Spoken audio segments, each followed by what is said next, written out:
Good morning. It's time for another edition of the PulseWave Report with yours truly, Dex the Algo Capitalist, aka the Vulcan, coming to you live from PulseWaveTrading.com, home of the world famous PulseWave Price Trigger Reports.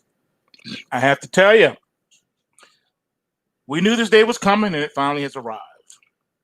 Today is the inauguration day. If you missed it, just in case, they showed Trump and Melania leaving the White House, getting into the helicopter, flying to Andrews Air Force Base, doing a brief little speech, and then that's it. Now the inauguration will be taking place in a couple of hours, and everyone's getting ready for that. But here's the situation, though. Remember the little kerfuffle that they had over at the Capitol, and the media started to attack and say, oh, it was an insurrection. This right here is conspiracy. This is trying to take down the U.S. government. This is all these other things, right? This is a military coup, right? Remember all that? So in response to that this morning, if you turn on your television, you will see that the District of Columbia, Washington, D.C., aka the swamp, is surrounded by military, looking like a police state, looking like martial law in the nation's capital. That's right, ladies and gentlemen. The nation's capital is under military occupation. And they're not even being shy about it. So, is U.S. democracy really under attack?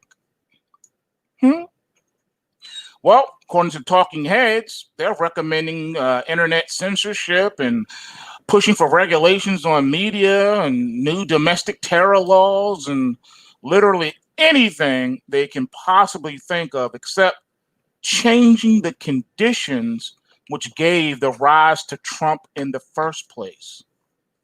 The most imminent threat to U.S. democracy is not Russia, nor fascist insurrectionists, but the fact that the U.S. democracy is entirely fictional.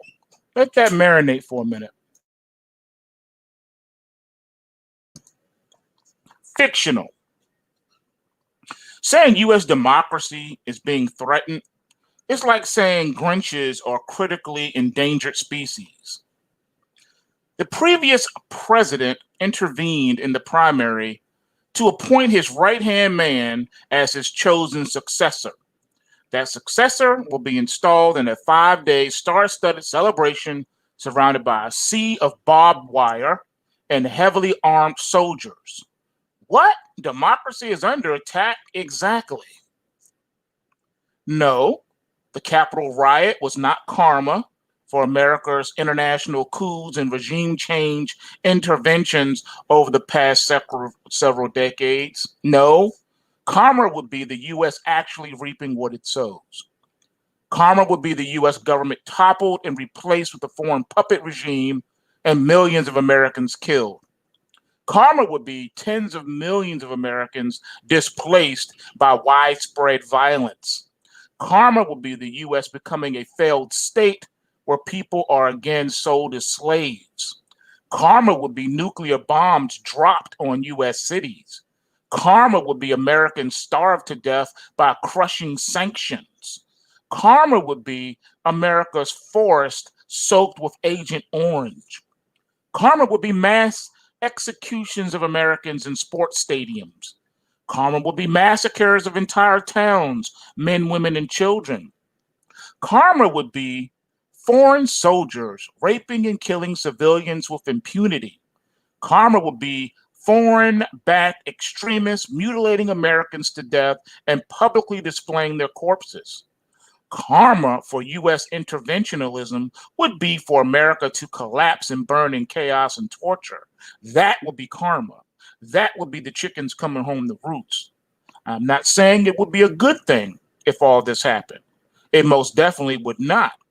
I am saying the U.S. must cease brutalizing the world. We know for a fact that monopolistic Silicon Valley megacorporations can be pressured by the plutocracy-controlled political media class to silence political factions online. Good thing there's no way this can possibly go wrong, right? When you realize that corporations are America's real government, the whole isn't censorship if it's a private company doing it. Argument is seen for the joke that it is. It's also completely specious because the government is directly involved in the censorship. Soon, social media will just be an app that sends everything you say to the FBI and gives you regular notifications that the government is your friend, and then everyone will finally be happy. Back before he was silenced, Assange tweeted, quote, "The overwhelming majority of information is classified to protect political security, not national security," end quote. That's something that we need to think about.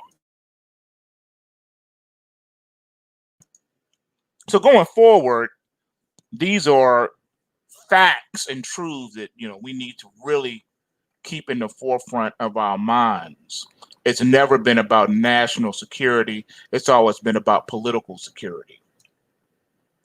Now, the mass media have earned every bit of the contempt the public has for them, every little bit of it. All right? Excuse me. Writers suck at conspiracy analysis because their worldview requires an elite cabal planning and orchestrating all evil dynamics, whereas leftists understand that many, though not all, of those dynamics will unfold on their own in a system where human behavior is driven by profit seeking. In situations where you are ideologically prohibited from blaming the obvious culprit, capitalism, you'll come up with all kinds of other wacky explanations. Because remember, they want to demonize capitalism because they don't understand anything about economics. They've never studied economics. They don't know anything about economics. So it must be economics that's hurting us. The best, most reliable way to articulate and predict what will happen in a given situation is to ignore whatever laws, trends, and dynamics everyone else is pointing at, and just assume the most powerful people will find a way to get whatever it is they want somehow. Doesn't mean elites always win, and it certainly doesn't mean we should stop fighting. It's just the most reliable way to accurately guess what will happen in a given situation if your info is correct and you do your homework. Now, with all this being said, you have to ask yourself another question.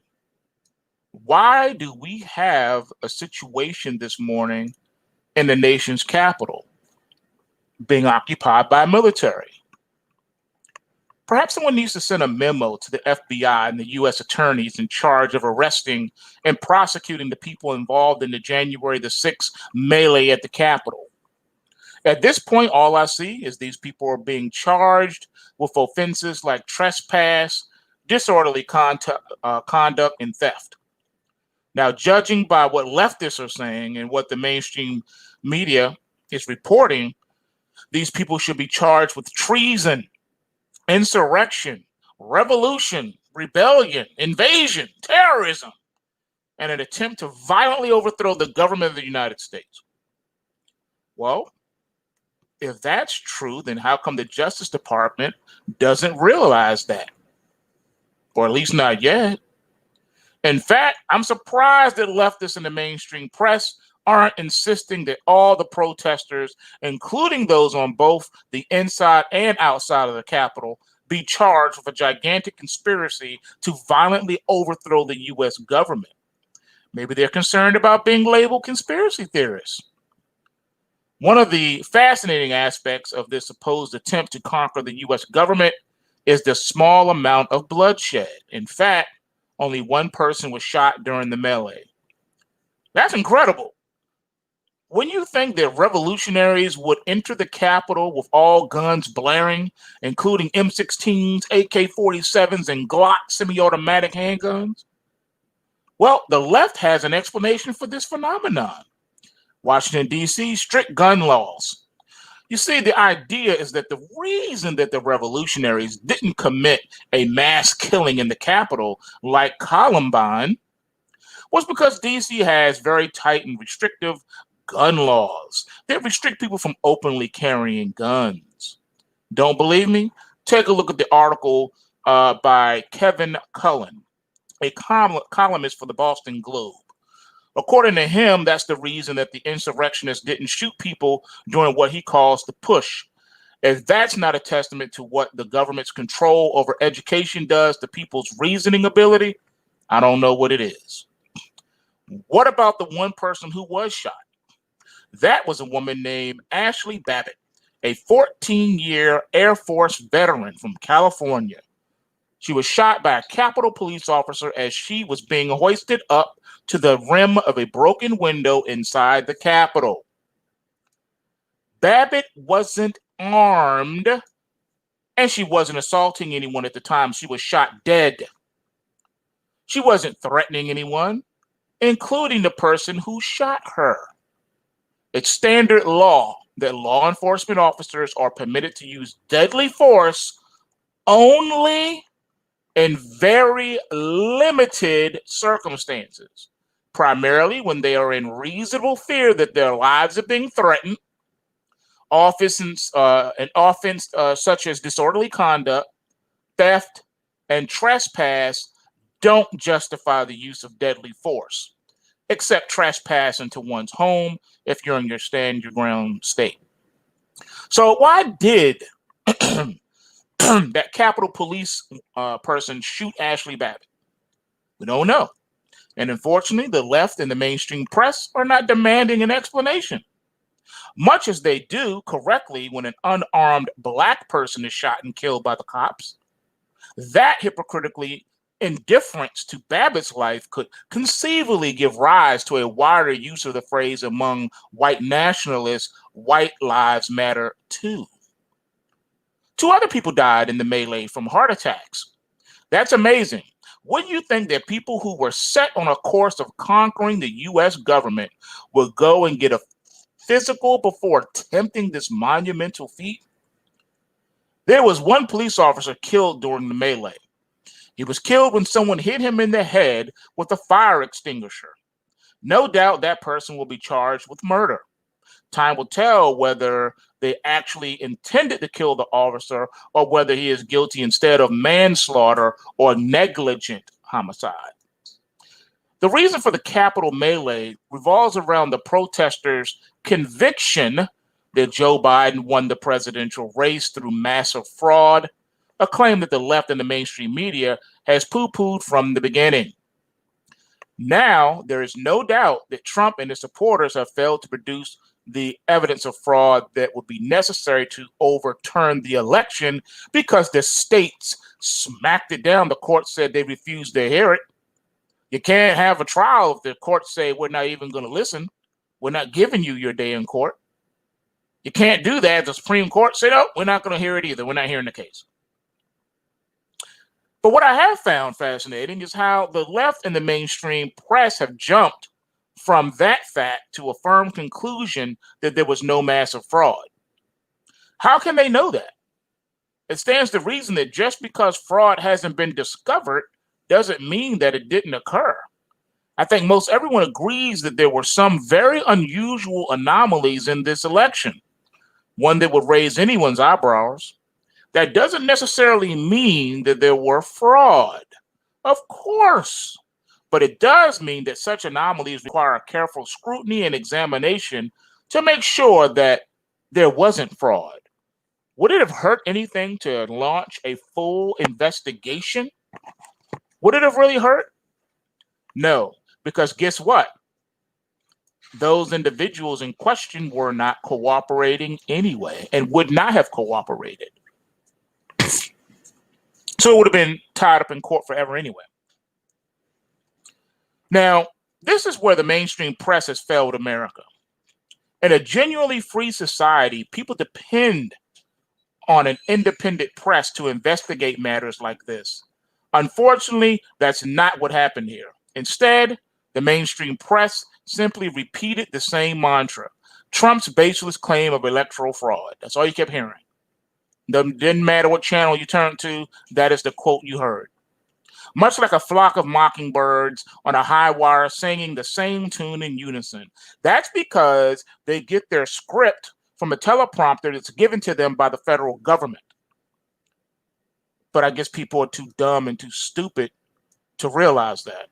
That's why the media, they all sound the same and they use the same talking points and they say the same thing word for word. It's repeated over and over again.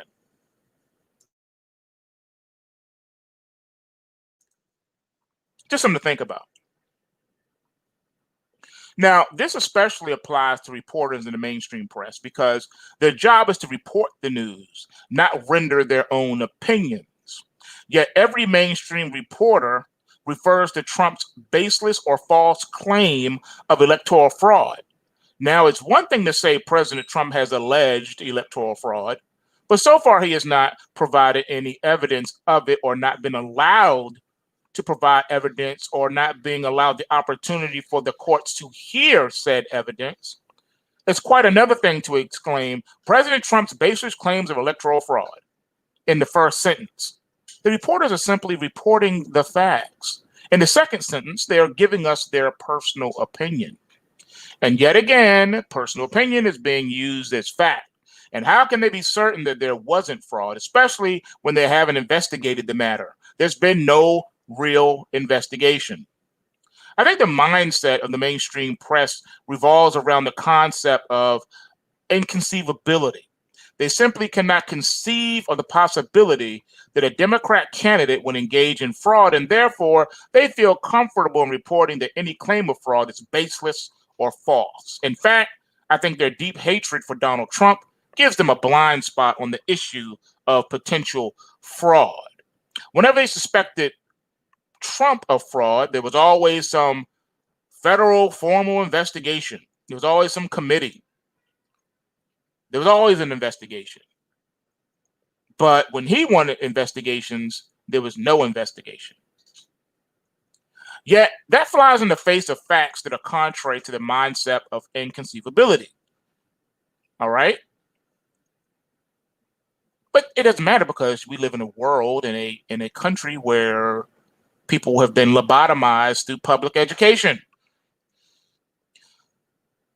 In 1990, Robert Carroll published his second biographical volume on Lyndon Johnson, entitled Means of Ascent. In that book, Carroll proved beyond a shadow of a doubt that Johnson had, in fact, won the 1948 Senate race through fraud. That was more than 40 years after the fact. It was obviously too late to do anything about it. Moreover, many of the people in 1948 who had claimed that Stevenson's charge of fraud was false and baseless were now dead. Thus, while it would be accurate to assert that Trump hasn't proven his case, it would be inaccurate to assert that there is simply inconceivable that a Democrat or Republican politician would engage in electoral fraud. Thus, while it would be accurate to assert that Trump hasn't proven his case, it would be inaccurate to assert that this is simply inconceivable that a Democrat or Republican politician would engage in electoral fraud. And again, when we say hasn't proven the case, meaning has not been afforded the opportunity in a court of law to present and have said evidence heard. There's been no real formal investigations, ladies and gentlemen. None. No evidence examined. None. Remember that. Because history is just going to say he did not prove it. That's all they're going to say. He didn't prove it. He didn't prove it. He didn't prove it. And that's not true. The real fact of the matter is he was not afforded his opportunity or his day in court, and he was not allowed formal investigation. All the courts did was just smack it down and say, nope, we're throwing it out. There was no real examination. There was really no formal investigation, and there never will be. Kathleen Parker of the Washington Post weighs in by saying that for massive fraud to occur, it would be implausible or impossible for people to keep it a secret, given the large number of people who would have to be involved in the scheme. The more people who know a secret, the greater the likelihood of a leak. Life has taught us this much, she writes. Really? There are lots of people within the bowels of the deep state who know about the secrets that Julian Assange and Edward Snowden revealed. Nobody revealed them at the time they originated or occurred. If Assange and Snowden had not revealed them lately, the chances of anyone else doing so were virtually non-existent. After all, how many other people have come forward and divulged more secrets, knowing what the deep state has done to Assange and Snowden? In fact, that's why Director of National Intelligence James R. Clapper Jr. felt comfortable lying to Congress about the mass secret surveillance of Americans. He was totally convinced that the massive number of people who knew about the surveillance would continue keeping it secret. And don't forget that Johnson's fraud in 1948 race was kept secret for more than 40 years. When people are engaged in crime, it usually doesn't behoove them to reveal their complicity in the fraud, especially given what their fellow criminals might do to them if they talk. Was there fraud in the 2020 presidential election? Maybe, maybe not. If there was, it would have been so highly sophisticated that it could never be uncovered in a short period of time with just a cursory investigation. Maybe Americans 40 years from now would discover there was. What we do know today is that the mainstream press, by failing to aggressively investigate the matter while at the same time aggressively attempting to silence people into acquiescence, let the country down, which only contributed the anger that led up to the Capitol melee. You know, it's funny because that is their only response when you talk about conspiracy facts. They say, well, no, the more people that know about something, the more it gets out. It's impossible to keep a secret. Really? Well, you know, we do have on record several documented conspiracy facts that have taken place in U.S. history, like the Gulf of Tonkin incident. Okay? Let's be honest. Conspiracies have existed since the beginning of time and will continue as long as human beings are alive on this earth. Lying and deception is a way of life worldwide. So to say that, oh no, the more people that know something, the more it gets out, you forgot something. The majority of people who commit crimes, they don't want to snitch on themselves. So of course they're going to keep their mouth shut. That's number one. Number two, when it comes to government situations like this, you forgot. If you have a security clearance, you're signing your life away. You're saying that under the pain of death, under the penalty of death, you will not reveal government state secrets. Under the penalty of death. All right. So you think people are going to talk? You think people are willing to give up their livelihood and lose their pensions and all that stuff and go to prison for the rest of their life and or face the death penalty? Security clearances are not very easy to get, especially the really high up ones. So yeah, you forgot too. In the government, people are compartmentalized. So the left hand doesn't know what the right hand is doing most of the time, majority of the time. So to say that, oh no, a conspiracy that vast can never happen, well, it already has happened numerous times throughout world history. So what are you talking about? Again, that is what you get with public school education. So yes, ladies and gentlemen, we need to think about what's going on and wake up. And we need to be mindful of the things around us. And to talk about concealment, how do we explain that food prices around the world are soaring, but inflation remains incredibly low? How is that even possible? Does that even make sense? Food price indexes over the past rolling 12 months have been reported increasingly at a healthy 4% clip, but U.S. government and banking officials have still been reported 12-month rolling official inflation rates in the U.S. at a comical and lowly 1.4%. To refresh our memories, this is what happened when soaring food prices in 2010. Paul Risley, the United Nations World Food Program spokesman in Asia, reported that some of the 28 million poorest of the poor it fed could go hungry because the agency couldn't afford to buy many of the world's staple grains. In 2010, corn, the staple food of Central America and Mexico, also soared in price, and the U.S. Department of Agriculture revised its forecast for the U.S. corn crop yield downwards by 12.6 million tons, or 3.9% to 321.7 million tons. According to CBH Group's wheat trading manager, Chris Brown, the USDA's revision at that time was the largest monthly revision for corn crop suppliers ever at that time. Never before has the USDA moved the corn yield down by such an amount, Mr. Brown said. Prices remained elevated for food in 2010 and in the years ahead, but then plummeted back to normalcy in around 2013. Fast forward to 2021 and food prices are starting to soar again. Within the past year, anyone who has went to the grocery store, okay, has seen this, and you know what's going on. All right. Now, I've been on YouTube for a decade now, and you know I've been talking about things that people don't like talking about. I put you on to rare ETFs that were kept out of the mainstream media. I told you about the agricultural ETFs. I told you that if you didn't want to have the exposure in the futures to corn, wheat, and soybeans, there were ETFs that do that. I was the first one on social media to talk about the ticker SOYB, which is the soybean ETF. Excuse me. And you know, there's one for the other ones too, and we do have those in our PulseWave reports. So at the end of the day, numbers keep being manipulated because they have to show and try to, and show you that everything is okay, but it's not. It's not. It's not okay.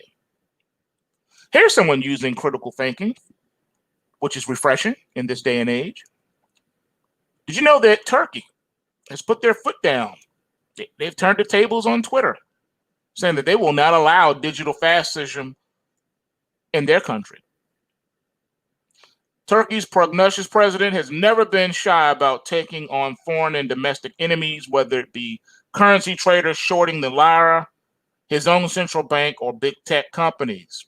While Twitter and other social media companies have been praised by the MSM for shutting down conservative speech in America, some tech giants are being suppressed by President Recep Tayyip Erdogan after passing new social media laws, according to RT News. Now, he's turning the tables on authoritarian and big tech. He recently said companies who control data could establish digital dictatorships by discarding democracy, discarding the law, discarding people's civil rights and freedoms. He pledged to defend his nation's cyber homeland by ensuring Turkey maintains control over its citizens' data. That's right, ladies and gentlemen. Someone finally standing up and saying no more. And while this is happening, did you know the mainstream media is cheering that the nation's capital is under military occupation? Downtown Washington, D.C. is currently under what essentially amounts to military occupation. Streets are locked down, guarded by Army vehicles, and blocked off by huge garish checkpoints. Vehicular traffic is limited to motorists who can show papers demonstrating that, as one guardsman told me, they are conducting legitimate business. Apparently, this includes Uber drivers and food delivery workers. Papers, please, is what they're hearing. Papers, please. According to official estimates, 25,000 military personnel are now deployed in the nation's capital, on top of countless federal, state, and local law enforcement agents. Troops roam around carrying rifles with no ammo loaded. If you can manage to navigate on foot to the perimeter of the National Mall, you encounter an enormous fencing apparatus complete with barbed wire. Question: does anyone with a media job find this situation to be worthy of some further inquiry? Or, in other words, worthy of questioning the premise of why such an extravagantly intensive military presence is alleged necessary?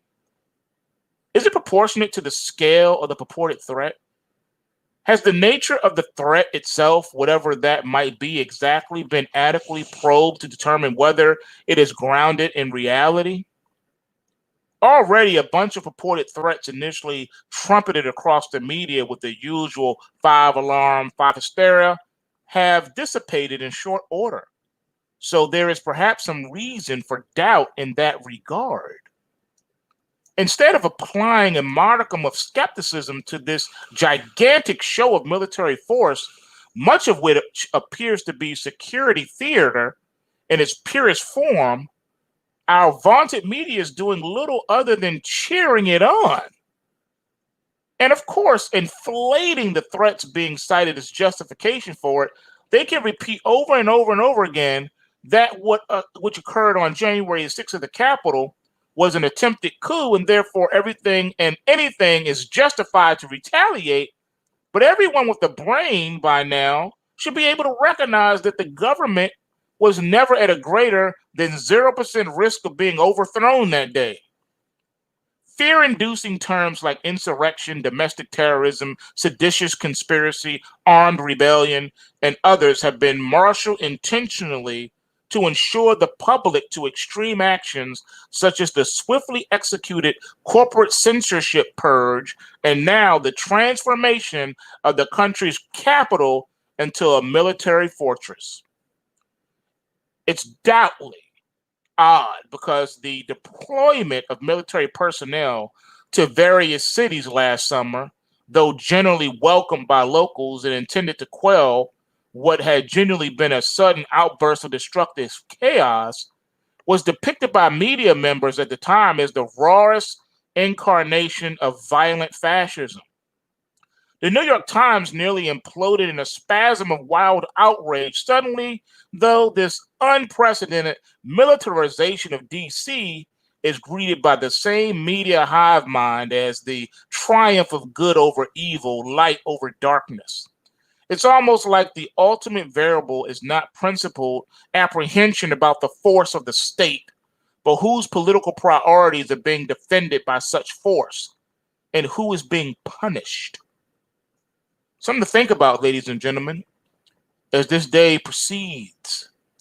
What's really going on? Now, I have to tell you, if you haven't woke up by now, I don't know if you ever will. It may be too late for you. We're in perilous times, and it seems like no one is standing up and paying attention. I feel like that episode in Star Wars when they say this is how, this is how freedom dies or whatever, with quietness. I'm paraphrasing. You know this scene. You know what I'm talking about. And that's what's really happening here. There's no question about it. Okay. Really, really weird. Really weirdness that's going on here. Okay. But we do have some other interesting news here. How about this one? You guys ever seen the commercial for My Pillow? I was even considering checking one out, buying one. Well, My Pillow CEO says Bed Bath & Beyond, Kohl's are going to stop selling his products. My Pillow products won't be carried in Kohl's or Bed Bath & Beyond any longer, the company's CEO says. CEO Mike Lindell said Monday that his company recently was notified of the discontinuance. Quote, I just got off the phone with Bed Bath & Beyond. They're dropping My Pillow. Just got off the phone not 5 minutes ago. Kohl's, all these different places, Lindell told Right Side Broadcasting Network. Kohl's and Bed Bath & Beyond didn't immediately respond to inquiries. Lindell said the actions came after groups like Sleeping Giant pushed companies to stop doing business with him. It's not their fault that they're scared because they don't realize these are fake people that are on. We're going to boycott your store if you don't drop my pillow. People should go into the stores and say they support my pillow, he added. Again, this is corporations acting as political activists. A general view of the Bed Bath & Beyond. Let's see, okay. He also said his company is a good partner and has seen its direct sales increase 30 to 40% since Friday. Lindell drew attention last week by visiting the White House to meet with President Donald Trump. While there, notes he was holding were photographed and pictures of the notes were then circulated on social media. The note suggested Trump declare martial law and move the chief of staff to acting secretary of defense, Christopher Miller to acting CIA chief. Lindell told the Epoch Times that the notes contained suggestions from a lawyer and he was just a messenger. He said martial law wasn't part of the 5-minute discussion he shared with the president. The cancellation of Lindell's products is the latest in punitive action taken against Trump and his supporters since the January the 6th breach of the U.S. Capitol. The president was banned from social media platforms and cut off by some banks, while some supporters have also been banned by Twitter and have been fired by employers. Sleeping Giants, a leftist activist group, has ongoing campaigns to pressure companies to drop conservative and right-leaning websites, such as Breitbart News and Fox News.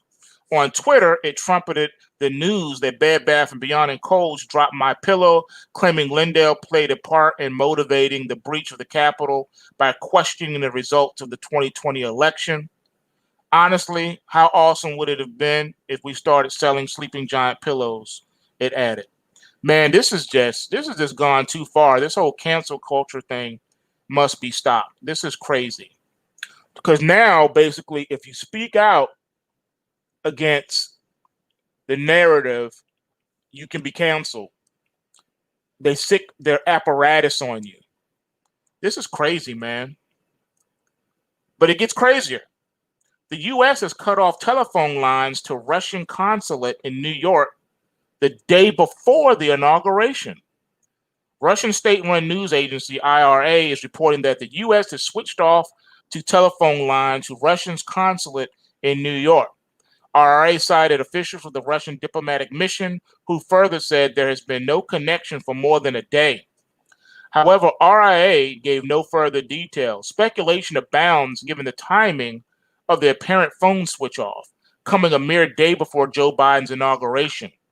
It also comes amid some Democratic leaders, as well as the mainstream media, actually attempting to tie the Capitol Hill riot of January 6th somehow to Russian intelligence and social media influence ops. In a follow-up to RIA's initial reporting, Russia Sputnik confirmed the following. The Russian Consulate General in New York has been completely cut off city telephone lines by the American authorities since January of 18th. The diplomatic mission in the city has stated via its official Twitter account, the consulate added that if is occasionally also entering issues with internet connectivity. A source of the Russian mission in New York says U.S. authorities are citing technical issues as the reason for the cutoff. According to the source, however, a 2-day delay in the resumption of telephone services is unheard of. The diplomatic mission in the city has several telephone lines connected, and all of them went dead at the same time, the source adds. Meanwhile, in terms of the strangeness of the timing, there's this bizarre continuing saga. NBC News, the FBI has charged Riley Williams with her role in the Capitol riot. The FBI says she told a former partner that she intended to take a laptop hard drive stolen from Pelosi's office, ship it to Russia, where a friend would turn it over to the SVR Russian intel. Now, Sputnik notes further, however, that this is not the first time the Trump administration takes actions against Russian diplomatic missions in the U.S. Back in 2017, Washington decided to close the Russian consulate general in San Francisco in response to the expulsion of American diplomats from Russia. Strange times indeed. Strange times, ladies and gentlemen. So my question is this: why can't we just get together, everyone get together, and build our own Twitter, our own YouTube, our own Facebook?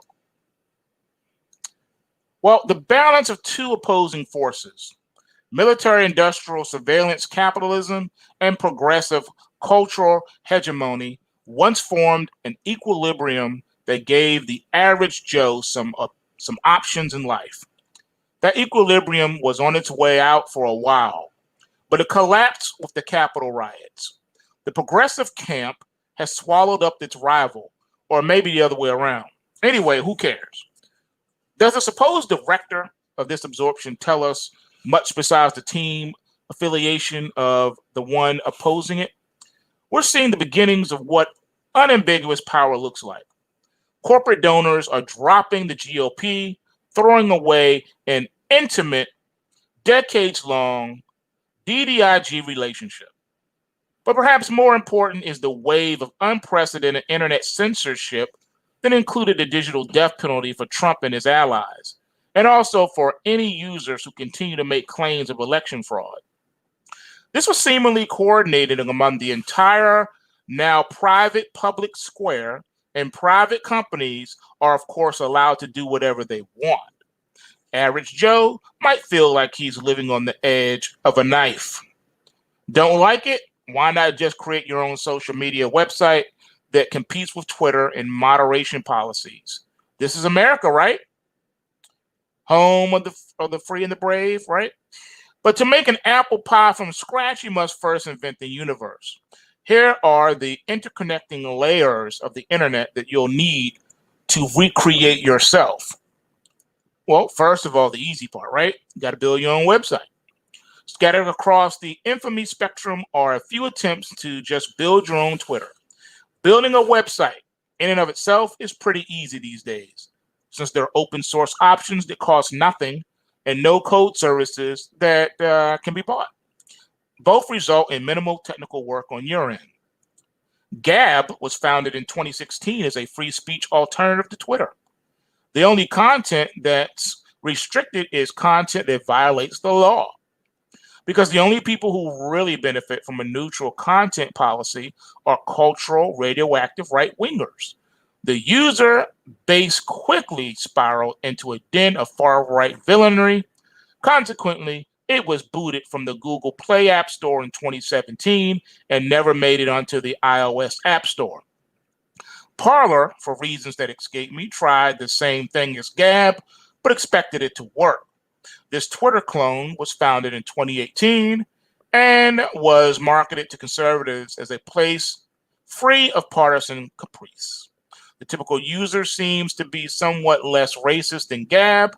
Where Gab has Nazis, Parler has a few too many QAnon cultists. In a shocking swerve, Parler was also booted from the two mobile app stores. So to build your own Twitter, we must go deeper down the stack. Now you got to build your own mobile OS and app store. 80% of Twitter's users access the social network through the mobile app. Having an app on iOS and Android is pretty essential for something as appish as a social media platform. People demand them. Using a mobile browser is an option for an app, but it's weird and clunky and cuts you off from the features that ease life's difficulties, such as push notifications. Now let's see. We've done what Microsoft failed to do. We've elbowed our way into the smartphone duopoly, and we have a competing app store. But websites like Parler have run into other problems. Nobody will host them. So now you got to build your own hosting infrastructure. On Sunday, Parler was deplatformed by Amazon Web Services, a hosting provider that was once so neutral that it previously hosted Netflix, its #1 competitor in the video on demand space. Another hosting provider, DigitalOcean, preemptively stated that Parler is not welcome on its platform. Parler is still homeless at the time that we're talking right now and therefore still offline. We want to avoid this trouble, so we must build our own hosting infrastructure. But the internet is a wild place, and any website with a large enough profile needs a readied shield to protect it from the ever-present danger of the DDoS attack. So now what do we got to do? We got to build our own DDoS mitigation. A distributed denial of service DDoS attack is when many different machines on the internet send spam messages to a service or a website with the purpose of overwhelming its bandwidth so that it ceases to function. It's a ubiquitous problem on the internet, and there's no real solution to it. But there are DDoS mitigation services that can use sophisticated techniques to minimize the impact of such attacks.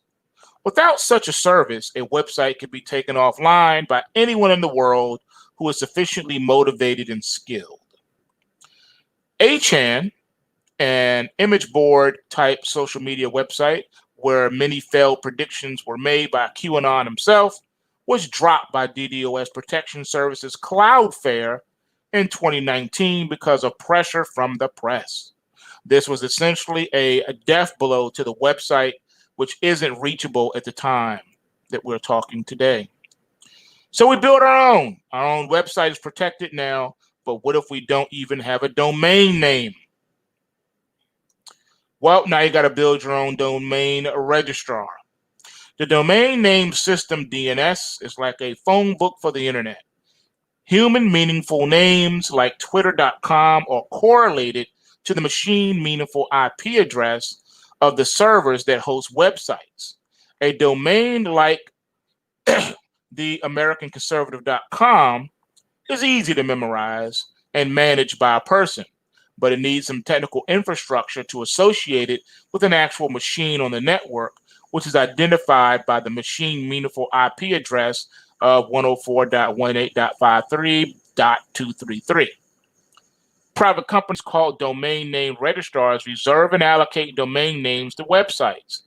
If you don't have a domain name, nobody can find your website by conventional means. They have to punch in your server's IP address to connect to you. GoDaddy, a domain name registrar, stripped Gab of their domain name in October of 2018. Any serious website can't live with such a looming risk, so we create our own registrar to secure the life of our Twitter clone. But what happens if nobody can find it? Now we got to build our own search engine. Man, this is taking a lot, isn't it? Search is usually the first step to interacting with the internet. Without access to search, a web surfer is as good as blind.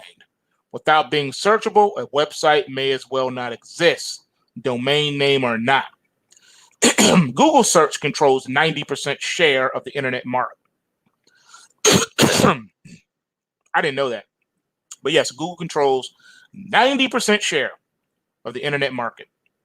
There's good evidence that they are dramatically pushed down conservative news websites in their search rankings, which we have experienced.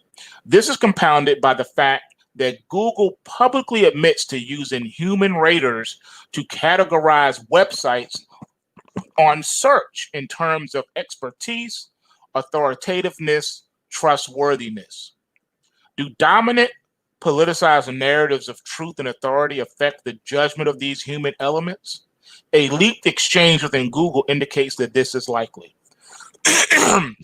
There's no proof that Google search has come for dissenting social media websites, but we've come this far in rebuilding the layers of the internet, and the political winds don't seem to be blowing in the favor of principled neutrality. It would be irresponsible to expose ourselves to the risk of politicized search, so we do what we must and build our own Google. But we're a business, and businesses need a way to send and receive money. Build your own payment processor. Stripe and PayPal, two of the largest payment processors in the world, terminated their relationship with Gab in 2018. So we got our hands dirty. Further down the line, these payment processors are pressured by Visa, MasterCard, and global banks, or can you say the central banking conglomerate, who will refuse to do business with them if they don't abide by certain rules, which sometimes involves policing political content. I hope you're noticing a pattern by this point, ladies and gentlemen. So now you got to build your own bank. Well, Visa has relationships with all the top banks, Chase, Bank of America, Wells Fargo, Citi, that underpin the entire credit card network. Now, together, these banks have a market cap of well over $1 trillion. Still want to build your own Twitter? You have to build one of these. Creating your own community of regional bank won't cut it. It will end up just as much a client of the system as anything else in the stack. Ladies and gentlemen, this is what it is. Payment processing is so politically fragile because it all falls on the back of this banking oligarchy. Their underwriters are the people who can pull the trigger and designate anyone as high risk. Risk standards correlate closely with the narratives set by the progressive ideological complex because mega banks, like everyone else, don't want to draw the withering gaze of the pink eye of Sauron. But banking is one of the most regulated industries in the country, to the point where banks could be considered public-private partnerships. Not to mention that a bank charter is a government document, the kind that is very hard to get. No free market here. All right. Back in the day, when I researched it, all that you needed to start and open your own bank was $2 million. Yep, $2 million. And a $90,000 processing fee, non-refundable. All right. So that's what it was. You had to come up with $90,000 processing fee, app fee, non-refundable, and you had to have $2 million in cash liquidity. Yep. Now we're not quitters though. So we get a charter. We go through the regulatory hurdles and use our superhuman business skills to bring our bank to a market capitalization of $200 billion or so and dethrone one of the big four. We can finally do it. We can finally implement a social media website with a moderation policy different from Facebook and Google.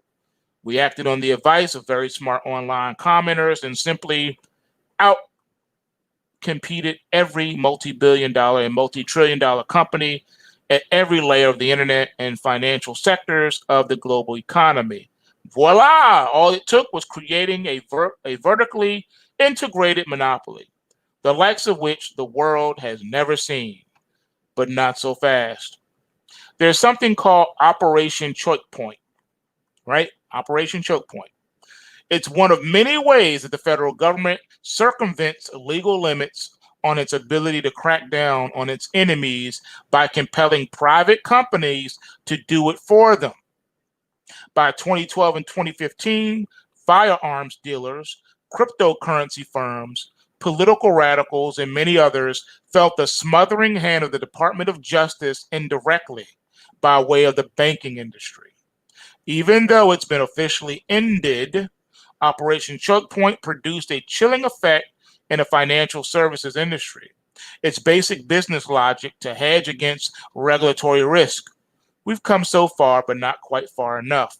That's right. So that's what they do. That's their weapon of last resort.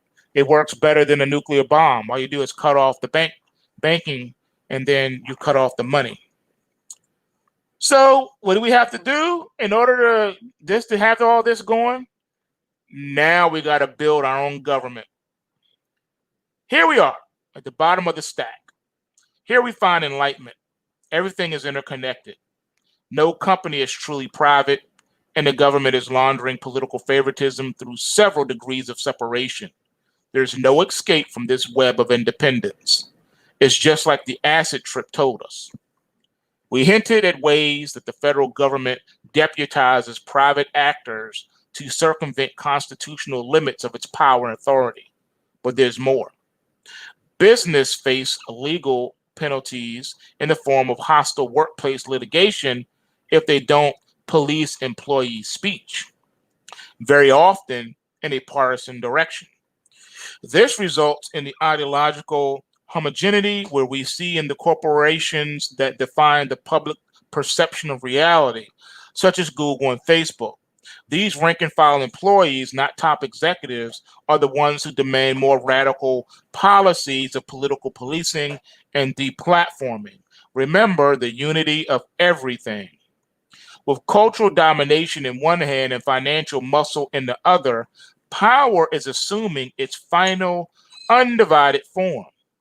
American progressivism has gone mask off and revealed itself to be little more than pink libertarianism. The interests of working people take a back seat to two symbiotic concerns: increasingly radical social crusades and the apparently sacred property rights of mega corporations that insulate social crusades from opposition. The progressivism of just 5 years ago was deeply suspicious of the military-industrial complex and surveillance capitalism. By pure coincidence, it disappeared during the Trump administration. It's logical for corporate America to play ball. For social media giants, an expensive, complex, and mandatory moderation regime serve as a tall barrier of entry. In other words, ladies and gentlemen, there is no escape. They own it all. They have created an infrastructure that is impenetrable and impossible for you to do anything about.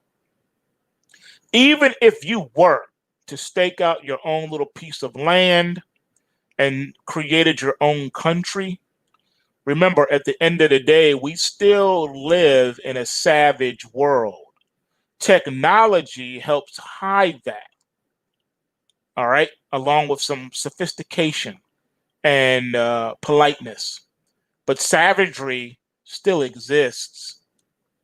If you were to find your own island and claim this is my own independent country, you would still be insignificant. And it would be doubtful if you would be able to keep it. Because what's to stop you from an existing nation encroaching upon your borders and just physically occupying your country and toppling your government? If you don't have the type of military force that the United States have, you can't keep your own independence. Smaller, teeny little countries could come and take you over. And you wouldn't be able to compete on the international stage because they control the central banks. And if the central banks won't let you in, then you have no funding. Even if you were self-sustainable, then guess what? You would still be taken over. There's nothing you can do, people. I know it sounds bleak and bleak, but they have so many ways to get you. There are too many ways to get you and to shut you down. And it's sad, but it's true. What do you do? What do you do? In other words, in order to do this, you have to have your own country. Because building your own website is not enough. You got to have your own app store. Then you got to have your own hosting infrastructure. Then you have to have your own DDoS mitigation. Then you have to have your own domain registrar. Then you have to have your own search engine. Then you have to have your own payment processor. Then you have to have your own bank. And then ultimately your own government. That's the only way you could protect yourself from that. And even still, if you did accomplish all of that, you could still be forced to shut down. They have so many different tools at their disposal. Don't forget, they have government agencies with 3-letter acronyms that you've never heard of. And they specialize in dethroning setting governments and installing puppet governments, overthrowing regimes. They can cut you off from the bank. If you have your own bank, remember, your bank is not an island unto itself. You have to deal with the Federal Reserve. You have to deal with the central banks. You have to deal with the U.S. government. There's no such thing as an independent bank that doesn't deal with the Federal Reserve or the United States government.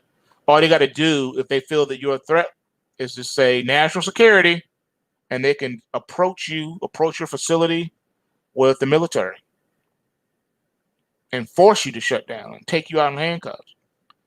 So, unfortunately, ladies and gentlemen, this is where we are. All right. And we're just moments away from having a new president, President Biden, with the first female vice president, who, in my opinion, is soon to be the president. Yep. I think it's official. I think it's happening. And there's nothing you can do about it. I told you there'd be nothing you can do about it. I knew it. I knew it. So just sit back and relax, because they're telling you that there's nothing to see here. Everything is okay. You don't have to be afraid anymore. It's okay. We got you. They're saying we got you. Don't worry about it. We got you. Don't worry. Be happy. We got you. There's nothing to see here. Go back to sleep. Okay? You can't do anything.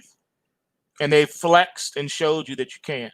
You can try, but what are you going to do at the end of the day? What are you going to do? Nothing. You see, they showed you, they mocked you with the Black Lives Matter and the Antifa protest. They mocked you. They gave you fake protests that was bought and paid for to show you how things would really go down. And that all that did nothing. What did that do? That didn't do anything. You didn't change anything. You didn't make anything happen. What did you do? What did that accomplish? Nothing. Except to make sure that Donald Trump was getting out of the White House. That's what the true intent and purpose of the riots last summer were. The riots were made to get Trump out of office, and it worked. Now you don't hear nothing else about no riots. Show me anywhere on the news this morning, anywhere in the US of A, that there are Black Lives Matter protests and Antifa riots going on. I'll wait. I'll give you a minute. Go ahead and try to find it. I'll give you a minute. I'll wait. Pull me up a headline right now. Show me right now. Show me. What's up? There are no more Black Lives Matters protests or Antifa protests happening right now, today. Show me the mainstream media coverage. You can't.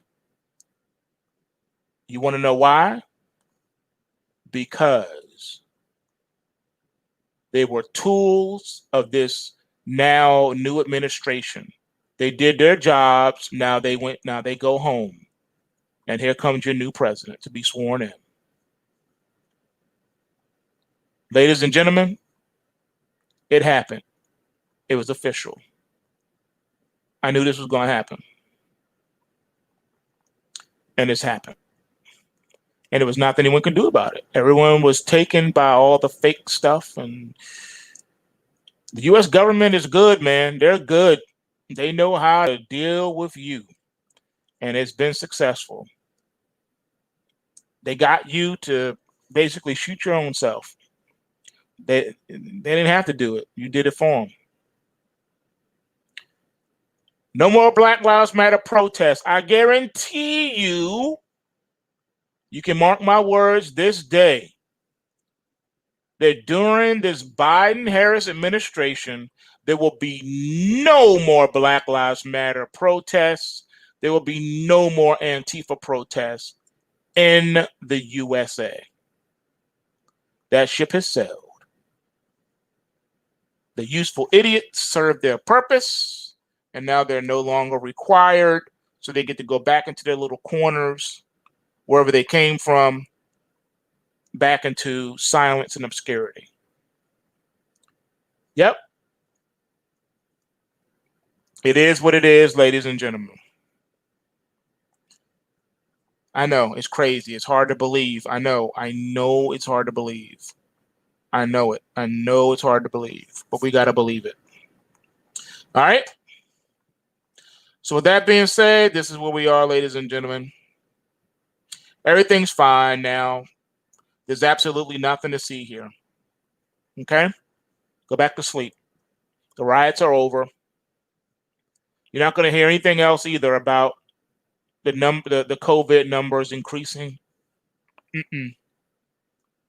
COVID is gone. It just disappeared like the Easter bunny that only appears and comes out of its hole once a year. Or like Santa Claus that only leaves the North Pole once a year. Yep, all is quiet. All is well. Nothing to see here. No more coronavirus. It served its purpose. Only thing you're going to be hearing about now is vaccine this and vaccine that. That's it. Vaccine this, vaccine that. They'll pull it out again, though, if they need to. If things start to go left and they feel desperate enough, they'll pull it back out. And they'll say it's a new wave that's even more deadlier and stronger than before. And we're scared. And, they'll use it. The virus is a good weapon. Okay? This is where we are. Yep. It is what it is, you guys.